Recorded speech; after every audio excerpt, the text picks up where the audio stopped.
ഫിറോസിന് പരമ്പരാഗത സ്വത്തോ സ്വന്തമായി ജോലിയോ ഇല്ല. ഉപജീവനത്തിന് പാർട്ടി എന്തെങ്കിലും സാമ്പത്തിക സഹായം നൽകുന്നതായി അറിവുമില്ല. 2011 12.5 സെന്റ് സ്ഥലം വാങ്ങിയപ്പോൾ ആധാരത്തിൽ ബിസിനസ് എന്നാണ് ചേർത്തിരിക്കുന്നത്. എന്ത് ബിസിനസ്, ഏത് ബിസിനസ്?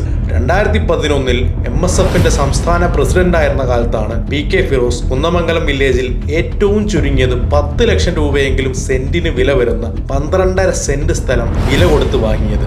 5-6 വർഷങ്ങൾക്ക് മുമ്പ് 1 കോടി രൂപ വില വരുന്ന ഒരു വീടും പണിതു.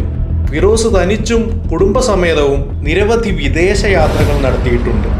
കത്വ ഉന്നോവ പെൺകുട്ടികളുടെ കുടുംബത്തെ സഹായിക്കാനായി ഫിറോസിന്റെ മേൽനോട്ടത്തിൽ സ്വദേശത്തു നിന്നും വിദേശത്തു നിന്നും ഭീമമായ സംഖ്യ ശേഖരിച്ചെങ്കിലും വെറും 6 ലക്ഷം രൂപയാണ് ആ കുടുംബങ്ങൾക്ക് കൊടുത്തത്. യൂത്ത് ലീഗിന്റെ നേതൃത്വത്തിൽ നടത്തിയ ധോത്തി ചലഞ്ചിലും ഫണ്ട് സമാഹരണത്തിലും വലിയ അഴിമതി നടന്നതായി ആക്ഷേപങ്ങളുണ്ട്. ഈ പണമെല്ലാം ഉപയോഗിച്ചാവണം കോഴിക്കോട് ബ്ലൂ ഫിൻ എന്ന പേരിൽ ഒരു ട്രാവൽ ഏജൻസിയും അതേ പേരിൽ ഒരു വില്ല പ്രൊജക്റ്റും ആരംഭിച്ചത്.